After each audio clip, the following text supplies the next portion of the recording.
हाँ तो डियर नमस्कार। आज की इस वीडियो में आपका स्वागत है। और आज बात करेंगे भाई मेरे क्लास 12th हिस्ट्री के जो है टॉप 50 ऑब्जेक्टिव पे, जो सीधा एग्जाम में आएगा। प्रीवियस ईयर का क्वेश्चन है। आप लोग जो है पूरी क्लास को बढ़िया से देखिएगा और जल्दीबाजी में है तो थोड़ा स्पीड जो है बढ़ा लीजिएगा, लेकिन देखना जरूर है, ठीक है। क्योंकि ऑब्जेक्टिव से ही नंबर उठता है एग्जाम में, और टॉप 50 लाए हैं तो यहां से जो है 10 गो ऑब्जेक्टिव जो है जरूर एग्जाम में आएगा। 10 गो नहीं आया तो 5 गो फिक्स है, ठीक है, जो आएगा। तो चलिए सबसे पहला क्वेश्चन है तोहनी लोगों का, जो मानव द्वारा सर्वप्रथम किस धातु का प्रयोग किया गया। तो तुम लोगों को पता होगा, जो मानव द्वारा जो है सबसे पहले जो है किस धातु का प्रयोग किया गया, ये तो तोहनी लोगों को पता होना चाहिए। देखिए ऑप्शन क्या है तुम लोगों का। ऑप्शन है लोहा, तांबा, चांदी और नन, ठीक है। तो याद रखेगा, सबसे पहले जो है मनुष्य द्वारा जो है तांबा का उपयोग किया गया। किस चीज का उपयोग किया गया? तो तांबा का उपयोग किया गया, ठीक है। चलिए इंग्लिश मीडियम वाला जो होगा वो इधर देख लेगा, पूरा कंप्लीट है। चलिए आगे देखेंगे। अगला क्वेश्चन है तोनी लोग का, करा है शत्रुघ्न नामक हड़प्पा स्थल कहां स्थित है, ठीक है। ये जो स्थल है शत्रुघ्न नामक हड़प्पा स्थल कहां स्थित है, तो तोहनी लोग जो है गौर से देखेगा। ऑप्शन नंबर ए है पंजाब, ऑप्शन नंबर बी है गुजरात, ऑप्शन नंबर सी है राजस्थान और ऑप्शन नंबर डी है अफगानिस्तान। तो याद रख, ठीक है, ये गुजरात नहीं होगा, और ऊपर जो था आपका एक ऑप्शन हड़प्पा वो भी नहीं होगा। तो आप लोगों का होगा क्या? गुजरात नहीं होगा, राजस्थान नहीं, अफगानिस्तान होगा। कहां होगा? अफगानिस्तान। ऑप्शन नंबर डी में जो है टिक करेंगे। ऑप्शन नंबर डी कंप्लीट है। चलिए आगे बढ़ेंगे और अगला क्वेश्चन क्या है। आगे का जो क्वेश्चन है भाई मेरे, करा सिंधु घाटी सभ्यता से गोदीबारे के साक्ष्य कहां मिले हैं। सिंधु घाटी सभ्यता से गोदीबारे के साक्ष्य, तो ऑप्शन देखिए ना। ऑप्शन क्या है? बनवाली, ठीक है, बनवाली, शत्रुघ्न, ठीक है। और आगे देखा जाए अगला ऑप्शन क्या है? लोथल और चनहुद्रो। तो भैया मेरे ये मिला है लोथल से। कहां से? गोदीबारा के साक्ष्य कहां से मिला है? तो आप लोगों को याद रखना है लोथल। कहां से मिला है? लोथल से, ठीक है, लोथल से। ध्यान रहेगा ना। चलिए एक बार फिर से लिखेंगे हम, लोथल कहां से मिला है? लोथल से। कंप्लीट है। चलिए अगला क्वेश्चन देखेंगे और आगे क्वेश्चन आप लोग देखिएगा। क्या रहा है? कह मोसोपोटामिया के लेख में मेलुहा किसे कहा गया, ठीक है। मोसोपोटामिया के लेख में मेलुहा किसे कहा गया? तो तोहनी लोग का आंसर ऑप्शन क्या है? ऑप्शन है बहरीन, इसको नहीं कहा गया। ओमान को नहीं कहा गया। किसको कहा गया? मिस्र को नहीं कहा गया। हड़प्पा क्षेत्र को मोसू कहा गया। किसको? हड़प्पा क्षेत्र को कहा गया। किसको कहा गया? मोसुल किसको क्या? मोसुल न है, देखते हैं कथी है। मेलुहा किसे कहा गया? तो हड़प्पा क्षेत्र को कहा गया। ध्यान रखेंगे, हड़प्पा क्षेत्र को कहा गया, कोई दिक्कत नहीं है। चलिए और अगला क्वेश्चन है तोनी लोग का 5 नंबर का, कह रहा है फंस से बने लघु पात्र, ठीक है, फंस से बने, ठीक है, लघु पात्र जो संभवतः सुगंधित द्रव्य के पात्रों के रूप में प्रयुक्त होते थे, कहां मिले हैं? ये कहां मिला है? तो ऑप्शन है हड़प्पा, मोहनजोदड़ो, कालीबंगा, ए और बी दोनों। तो यहां पे आप लोग ध्यान रखेंगे, ये मिला है हड़प्पा से और मोहनजोदड़ो से। तो ए और बी में टिक कर लीजिएगा। ऑप्शन नंबर आपका क्या हो जाएगा? ऑप्शन नंबर हो जाएगा डी, ए और बी दोनों। कंप्लीट है। चलेंगे और अगला क्वेश्चन आप लोग देखिएगा। अगला क्वेश्चन क्या है? अगला क्वेश्चन है आपका एस.आर. राव द्वारा लोथल में खुदाई का आरंभ कब हुआ, ठीक है। एस.आर. राव द्वारा जो है लोथल में खुदाई का आरंभ जो है कब हुआ? ऑप्शन नंबर है 1921, 1925, 1921, 1925, 1946 और 1955। तो ये हुआ था 1955 में शुरू और 1960 में खत्म। तो दोनों लोग को ध्यान देना है, दोनों लोग को ध्यान ये देना है कि कब से कब तक हुआ। तो 1955 से 1960, तो 1955 में ऑप्शन में दे ले, तो 1955 जो है हमारा आंसर हो जाएगा। कंप्लीट है, चलेगी। ऑप्शन नंबर डी में टिक कर लीजिएगा। और अगला क्वेश्चन है तोहनी लोग का, अगला जो क्वेश्चन है वो ये है, कह क्या रहा है, बौद्ध और जैन ग्रंथों में महाजन पदों की संख्या कितनी थी? बौद्ध और जैन ग्रंथों में महाजन पदों की संख्या 6, 12, 16, 18, तो 16 को था। इसमें कोई कहने वाला बात है नहीं। ऑप्शन नंबर सी में जो है आप लोग टिक करेंगे, ऑप्शन नंबर सी। चलिए ना आगे, अगला क्वेश्चन देखिए, मौर्य साम्राज्य का संस्थापक, तो ये तो बहुत प्यारा सा क्वेश्चन है, आप लोगों को पता होगा। मौर्य साम्राज्य के संस्थापक एक बार फिर से देख लिए, मौर्य साम्राज्य का संस्थापक था चंद्रगुप्त मौर्य। ठीक है, चंद्रगुप्त मौर्य। कंप्लीट है, चलेंगे आगे। और अगला क्वेश्चन आप लोग देखिएगा, अगला क्वेश्चन क्या है, कह रहा है जो हड़प्पा और मोहनजोदड़ो की खुदाई के समय भारतीय पुरातात्विक सर्वेक्षण के डायरेक्टर जनरल कौन थे? ठीक है, क्या क्वेश्चन, हड़प्पा और मोहनजोदड़ो की खुदाई के समय भारतीय पुरातात्विक सर्वेक्षण के डायरेक्टर जनरल कौन थे? तो आपका ऑप्शन है कनिंघम, SR राव, ये दोनों नहीं होगा, तो हम आगे बढ़ते हैं। और अगला है REF व्हीलर, ये भी नहीं होगा। ठीक है, ये आपका हो जाएगा आपका option number D, John Marshall. Option number D जो है आप लोग देख लीजिएगा। ठीक है, क्वेश्चन क्या था, हड़प्पा और मोहनजोदड़ो की खुदाई के समय भारतीय पुरातात्विक सर्वेक्षण के डायरेक्टर, तो ध्यान रखेंगे जॉन मार्शल थे। कौन थे? John Marshall. चलिए अगला क्वेश्चन आपका, क्वेश्चन क्या कर रहा है, धम्म महामात का क्या कार्य था? धम्म महामात का काम क्या था? तो ये था भाई मेरे धम्म का प्रचार करना। इसका क्या काम था? धम्म का प्रचार करना। कंप्लीट है, कोई दिक्कत नहीं। चलिए आगे बढ़ेंगे और अगला क्वेश्चन आप लोग देखिएगा। देखिए, कह रहा है हरिसेन ने प्रयाग प्रास्तीय अभिलेख में किस शासक की प्रशंसा की? ठीक है, हरिसेन ने, ठीक है, हरिसेन ने प्रयाग प्रास्तीय अभिलेख में किस शासक की प्रशंसा की?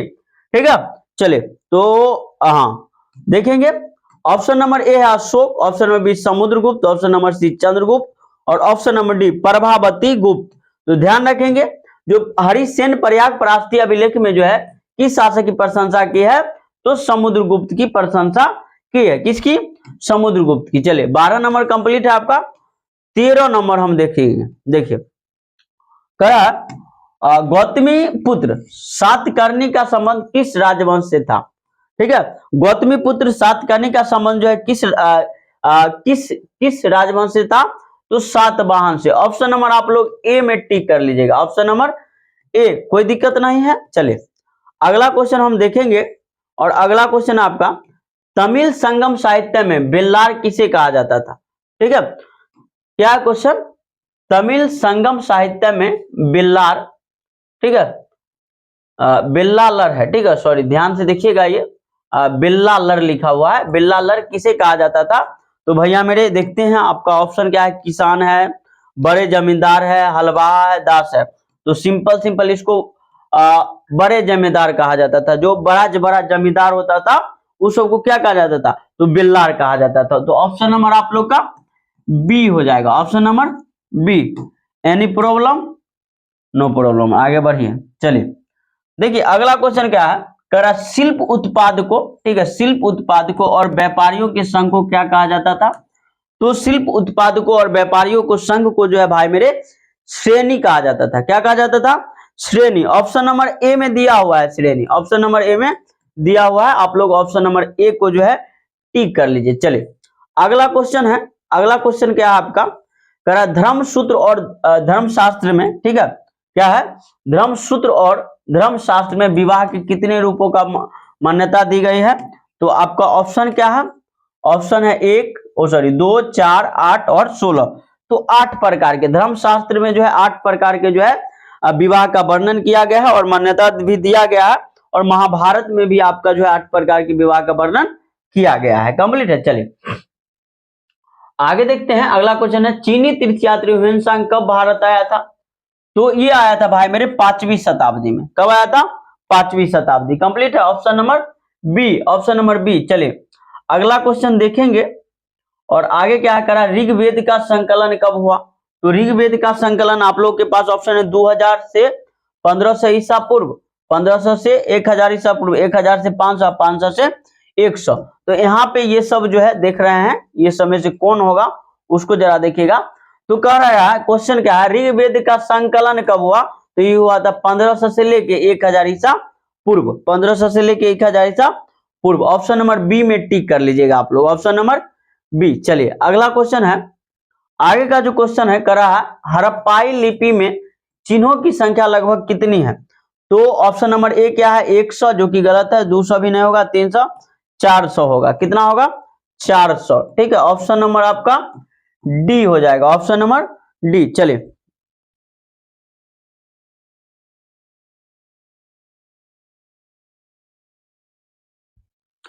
अगला क्वेश्चन देखिएगा, आगे का क्वेश्चन है आपका 19 नंबर नहीं है, 20 नंबर होगा, 19 पे हम बात कर चुके थे। देखिए अगला क्वेश्चन है, करा उज्जैनी किस महाजनपद की राजधानी थी? सिंपल सिंपल आप लोगों को पता होना चाहिए, जो उज्जैनी जो है किस महाजनपद की राजधानी थी? तो ये थी अवंती प्रदेश की। कहां की? अवंती की। चलिए ध्यान रखेंगे। चलिए अगला क्वेश्चन है आपका, अगला क्वेश्चन है, कुषाण शासक अपने नाम के आगे कौन सी उपाधि लगाते थे? कुषाण शासक अपने नाम के आगे कौन सी उपाधि लगाते थे? तो देवपुत्र, स्वर्गपुत्र, ठीक है, देवराज और विक्रमादित्य। तो ये सब में से देखिए ना कौन होगा। ठीक है, जो भी कुषाण शासक थे अपने नाम के आगे भाई मेरे देवपुत्र लगाता था। क्या लगाता था? देवपुत्र। तो उन्हीं लोग को याद होना चाहिए। चलिए अगला क्वेश्चन देखेंगे, और अगला क्वेश्चन क्या कर रहा है, सुदर्शन झील का जीर्णोद्धार करने वाले शक राजा रुद्रदामन का काल क्या था? ठीक है, सुदर्शन झील का जीर्णोद्धार करने वाले शक राजा रुद्रदमन का काल क्या था? ठीक है, तो इसका काल क्या था? इसका काल था दूसरी शताब्दी, दूसरी शताब्दी। ऑप्शन नंबर बी कंप्लीट है। चलिए आगे बढ़ते हैं, और अगला क्वेश्चन आप लोग देखिएगा, कह क्या रहा है, शक राजा रुद्रदमन, ठीक है, का काल क्या था जिसमें सुदर्शन झील का जीर्णोद्धार करवाया था? तो क्वेश्चन को घुमा के पूछ दिया, ऑप्शन नंबर बी होगा। ऑप्शन नंबर क्या होगा? बी। तो उन्हीं लोग को घुमाने के लिए जो है क्वेश्चन घुमा देता है। देखिए अगला क्वेश्चन क्या कर रहा है, 5वीं सदी के मंदसौर अभिलेख जिसमें, ठीक है, गौर से क्वेश्चन को देखिए, कह रहा 5वीं सदी के मंदसौर अभिलेख जिसमें रेशम के बुनकरों की एक श्रेणी का वर्णन है, कहां पाया जाता है? तो ऑप्शन नंबर ए है आपका Gujarat, Karnataka, Madhya Pradesh. Option number B, option number क्या है?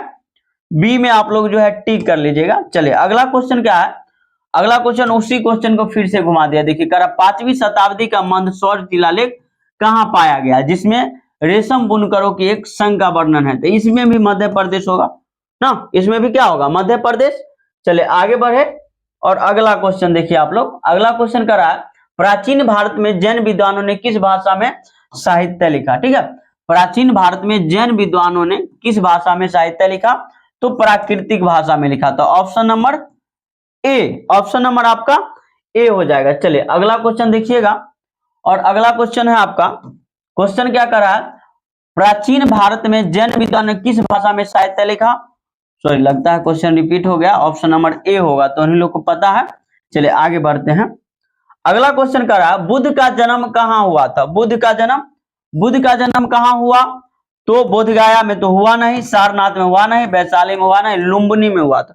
बुद्ध का जन्म भैया मेरे, बुद्ध का जन्म हुआ था लुम्बिनी में। आगे बढ़े, और अगला क्वेश्चन तो उन्हीं लोग को देखेगा, तो उन्हीं लोग देखेगा यहाँ पे, करा एलोरा के कैलाशनाथ मंदिर का निर्माण किस राजवंश के शासनकाल में हुआ? तो ये हुआ था भैया मेरे, ये हुआ था आपका राष्ट्रकूट के शासनकाल में। सीधा सीधा ए में जो है टिक लगा लीजिए, समैया जो है कम है। ठीक है, चलिए ऑप्शन नंबर ए, ऑप्शन नंबर ए में जो है टिक कर लेना है, ऑप्शन नंबर ए में। चलिए ना आगे देखते हैं, और अगला क्वेश्चन क्या है, अगला क्वेश्चन है जैन धर्म के प्रथम तीर्थंकर। तो जैन धर्म के प्रथम तीर्थंकर आप लोग ऑप्शन देखिएगा, महावीर नहीं थे, पार्श्वनाथ नहीं थे, अजितनाथ नहीं थे, तो कौन थे भैया? देखिए तो अंतिम में है, हाँ, ऋषभ देव थे। कौन थे? Rishabh Dev. Option number D, option number किस में लगाइएगा? डी में। क्वेश्चन एक बार देख लीजिए, करा जैन धर्म के प्रथम तीर्थंकर तो ऋषभ देव, जैन धर्म के प्रथम तीर्थंकर ऋषभ देव, तो उन्हीं लोग को लिख देते हैं। चलिए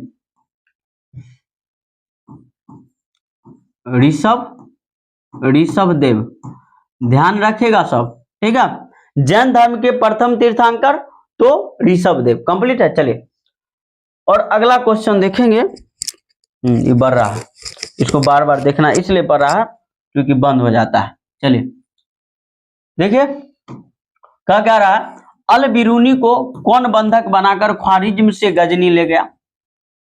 तो ये ले गया था सुल्तान महमूद, मोहम्मद गौरी, बलबन और मोहम्मद बिन तुगलक। ये गलत है, ठीक है, ये सब ऑप्शन गलत है, सब गलत है, सब सही क्या होगा?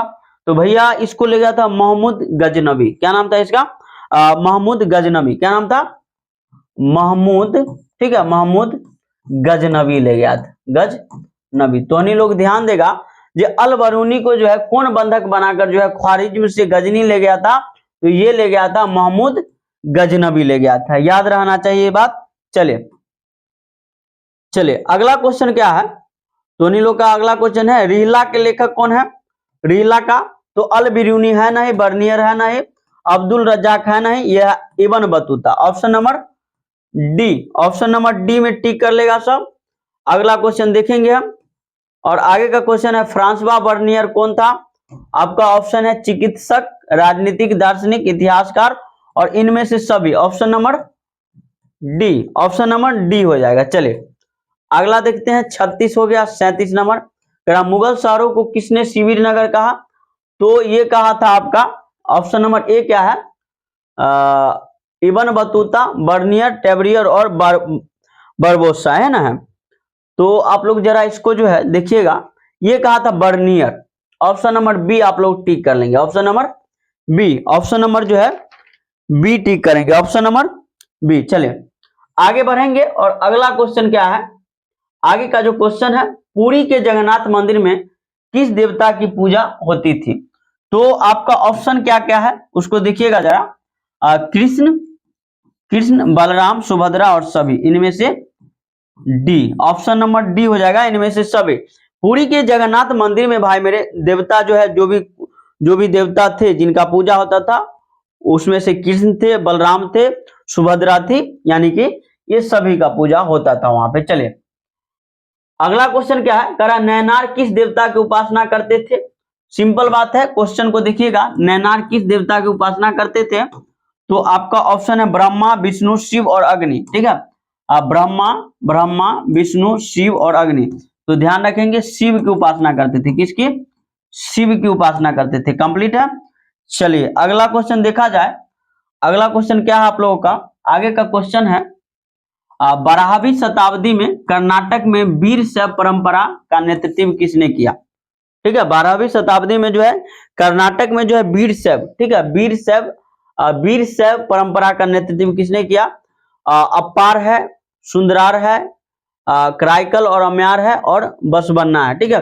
तो ऑप्शन नंबर डी में आप लोग टिक कर लेंगे। क्वेश्चन एक बार और देख लीजिए, ठीक है। क्वेश्चन क्या है? क्वेश्चन है 12वीं शताब्दी में कर्नाटक में वीर शैव परंपरा का नेतृत्व किसने किया था? तो बसवन्ना ने किया था, इसका नाम है बसवन्ना। चलिए अगला क्वेश्चन देखा जाए, और अगला क्वेश्चन आप लोग देखिएगा, निम्नलिखित में से कौन अलवार संतों की रचना है? अलवार संतों की रचना पूछ रहा है ना, निम्नलिखित में कौन जो है अलवार संतों की रचना है? तो ऑप्शन देखिएगा आप लोग जरा, ऑप्शन देखिए, ऑप्शन क्या है? तवरम, नलियारा, दिव्य प्रबंधम, सी में है ए और बी दोनों। तो यहाँ पे ऑप्शन नंबर सी हो जाएगा, ए और बी दोनों। तवरम भी है, नलियरा, ठीक है, दिव्य प्रबंधम। बोलने में थोड़ा अटपटा जाते हैं, चलिए कोई बात नहीं, अगला बेर से हम साफ साफ बोलेंगे। चलिए करा, फारस से आने वाला मुगल शासकों को क्या कहा जाता था? फारस से आने वाला मुगल शासकों को तुरुस्क नहीं कहा जाता, ताजिक नहीं कहा जाता, फारसिक नहीं किया जाता था, इनमें से कोई नहीं, इनमें से कुछ नहीं कहा जाता था। इसको क्या कहा जाता था? अशरफ और अल्फाज कहा जाता था। क्या कहा जाता था भैया मेरे? अशरफ, ठीक है, अशरफ और अल्फाज। तो नहीं लोग ध्यान रखेगा, अल्फाज, अशरफ और अल्फाज कहा जाता था। कंप्लीट है। चलिए ना अगला क्वेश्चन देखिए ना, अब लगता है खत्म में है ना, 43 पे अपना क्या आ गए हैं, 44 आइए गया। देखिए कह शेख निजामुद्दीन औलिया का दरगाह कहाँ है? ये सबको पता है, दिल्ली में है। कहाँ है? शेख निजामुद्दीन औलिया का दरगाह दिल्ली में है, ठीक है, शेख निजामुद्दीन औलिया का दरगाह दिल्ली। चलिए अगला क्वेश्चन है आपका 45 नंबर का, आदि ग्रंथ साहिब का संकलन किसने किया? आदि ग्रंथ साहिब का संकलन आपका ऑप्शन है गुरु नानक, जो कि गलत हो जाएगा। गुरु गोविंद सिंह, गुरु तेग बहादुर सिंह नहीं, Guru Arjun Dev. Option number D, option number D. चले अगला क्वेश्चन क्या है, वीर शैव परंपरा के वचन किस भाषा में रचित है? ठीक है, तो ये है भैया मेरे कन्नड़ भाषा में रचित है, कन्नड़ भाषा में। ऑप्शन नंबर आप लोग का ऑप्शन नंबर बी हो जाएगा। चले ना अगला क्वेश्चन देखिएगा, और अगला क्वेश्चन क्या है, आगे का जो क्वेश्चन है, कबीर से संबंधित दोहे किस पुस्तक में संकलित किए गए? तो ये जो कबीर से संबंधित जितना भी दोहा था उसको जो है बीजक में संकलित किया गया। किसमें? बीजक में। ऑप्शन नंबर ए में जो है तोनी लोग टिक कर लेगा। आगे बढ़ेंगे और अगला क्वेश्चन देखेंगे हम। अगला क्वेश्चन है तोनी लोग का, सिख गुरुओं के अलावा, ठीक है, सिख गुरुओं के अलावा किन संतों की वाणी आदि ग्रंथ साहिब में संकलित है? तो देखेंगे बाबा फरीद, रविदास, कबीरदास, सॉरी गलती नहीं करना, इनमें से सभी होगा, इनमें से सभी होगा ना, इनमें से सभी। चलिए फिर से क्वेश्चन को देखिएगा, करा सिख गुरुओं के अलावा किन संतों की वाणी आदि ग्रंथ साहिब में संकलित है? तो बाबा फरीद की है, रविदास की है, कबीर की है, और इनमें से सभी की है। ठीक है, यानी कि ऑप्शन नंबर डी, बाबा फरीद का भी है, रवि का भी है, और सॉरी रविदास का भी है, और कबीरदास का भी है। कंप्लीट है। और अंतिम क्वेश्चन हम देखेंगे। चलिए तो तोहनी लोग इस पे ध्यान दो, ये कई नंबर क्वेश्चन है, 50 नंबर। विजयनगर साम्राज्य का पहला राजवंश क्या कहलाता था? ठीक है, यानी कि विजयनगर साम्राज्य का जो पहला राजवंश था वो क्या कहलाया? तो ऑप्शन नंबर है संगम, सुलूक, तुलुक और अराबिदु। तो संगम कहलाया। क्या कहलाया? संगम। Option number A. चलो तो टोटली यहाँ पे हम जो है कितना क्वेश्चन पे बात कर लिए? तो 50 क्वेश्चन, जो तोहनी लोग के एग्जाम की दृष्टि से बहुत ही महत्वपूर्ण है।